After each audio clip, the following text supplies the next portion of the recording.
Donc bonjour, moi c'est Dr Vincent Dumouchel. Je suis médecin de famille et en fait le président fondateur de Redeo API. Je suis venu ici en fait pour pouvoir enfin rencontrer et surtout m'outiller dans ma démarche d'entrepreneur.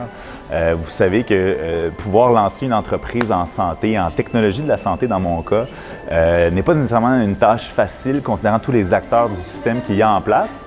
Cependant, j'ai cru, en fait, en venant à l'événement, nécessairement rencontrer ces différents acteurs-là, tous sous le même toit, et pouvoir mieux un peu distinguer c'est quoi les différences de ces acteurs-là qui étaient présents aujourd'hui. Pour moi, c'est de pouvoir rencontrer les gens. Le CQDM, par exemple, qui est un autre des acteurs que je ne connaissais même pas.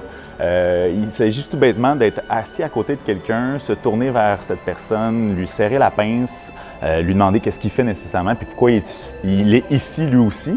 Et pour me rendre compte que c'était peut-être même un partenaire financier qui était assis à côté de moi, qui pourrait m'aider non seulement dans mes démarches envers les pharmaceutiques.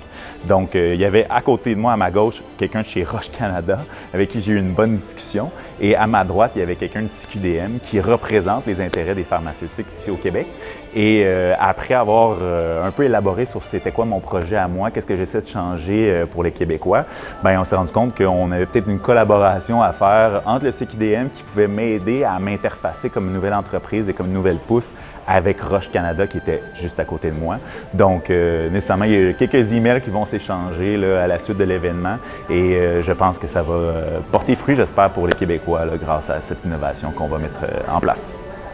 Le défi de la transformation numérique, il s'opère en ce moment dans le système de la santé depuis quelques années, mais on sait que c'est accéléré avec la pandémie. Okay? Aujourd'hui, je suis médecin de famille, mais je suis confronté à des problématiques nécessairement qui viennent du manque de transformation numérique en ce moment au Québec.